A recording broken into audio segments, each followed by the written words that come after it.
Mga kapuso, ready na ba kayong mag-step in sa mundong nangyayari ang worst nightmare ng gising?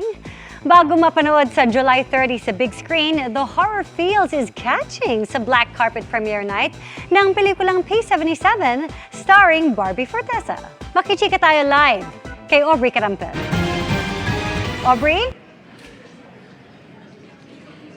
Di na kailangang maghintay ng Halloween dahil kahit Hulyo pa lang, magsisimula ng manakot ang pinakabagong GMA Pictures at GMA Public Affairs movie na P77. Mala early Halloween treat ang black carpet premiere ng P77 movie, ang horror drama film na pinagbibidahan ni Kapuso primetime princess Barbie Forteza. Present sa premiere night ang iba pang cast, gaya nina Gina Pareño, Jackie Lu Blanco, Carlos Sigonreina, JC Alcantara, Ewan Micael at ang direktor ng pelikula na si Derek Cabrido.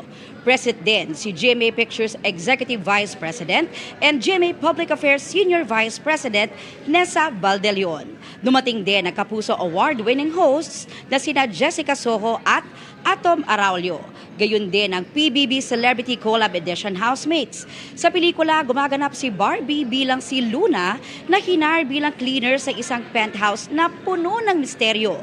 Very complex daw ang karakter ni Barbie kaya na-challenge siya sa pagganap bilang si Luna.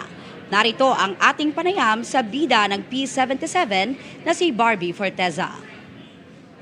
I'm just so overwhelmed right now kasi ang ganda ng setup ng aming premiere night.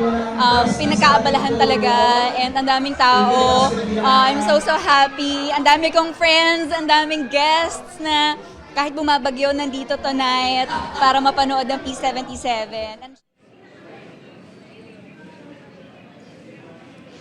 Full support din ang other half ng barda na si David Licauco, ang kanyang Beauty Empire co-star na si Sam Concepcion. Nakita na rin nating dumating si Sangretera Bianca Umali at parating pa si Asia's multimedia star Alden Richards. Ito malalapit na kaibigan niya ni Barbie. At sa July 30, magsisimula ng manakot sa mga sinihan ang P77. Yan muna ang latest happening dito. Balik sa'yo, Iya. Maraming salamat, Aubrey Carampel.